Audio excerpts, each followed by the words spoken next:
Et bonjour, j'espère que vous allez bien, c'est Cours de source.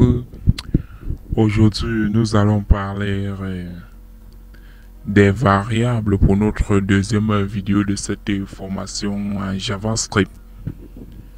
Alors, pour cette vidéo, je vais un peu vous expliquer ce que c'est que les variables. On va essayer de faire quelques exemples.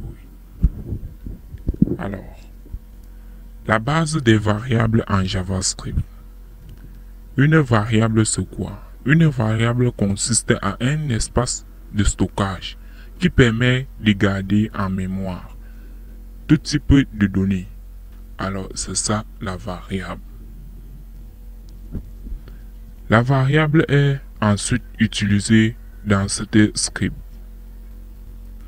Une variable contient seulement des caractères alphanumériques. Nous pouvons citer le dollar et l'underscore.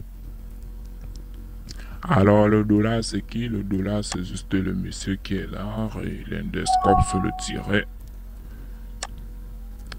Et voilà. Elle ne peut commencer par des chiffres, par un chiffre, ni prendre le nom d'une fonction existant en JavaScript. Alors, ça veut dire quoi? Ça veut dire on ne peut pas déclarer une variable avec 1 ou...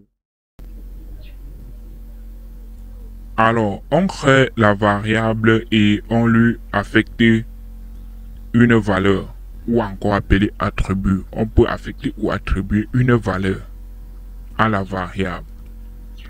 Pour cela, nous allons voir l'exemple qui suit. Alors, dans notre premier exemple, là, on voit... Dans notre premier exemple, on a script et là, on a myVariable. Et on finit par point de virgule pour dire à l'ordinateur que non, on vient de finir notre première ligne. Alors, là en bas, on a variable égale 2. Ou encore, on peut toujours écrire le même script de cette manière. Variable, myVariable égale 2, point virgule. Fin de la conversation. Alors, c'est tout pour cette variable, une définition bref pour la variable. Alors là, on va voir les types de variables. Drop it.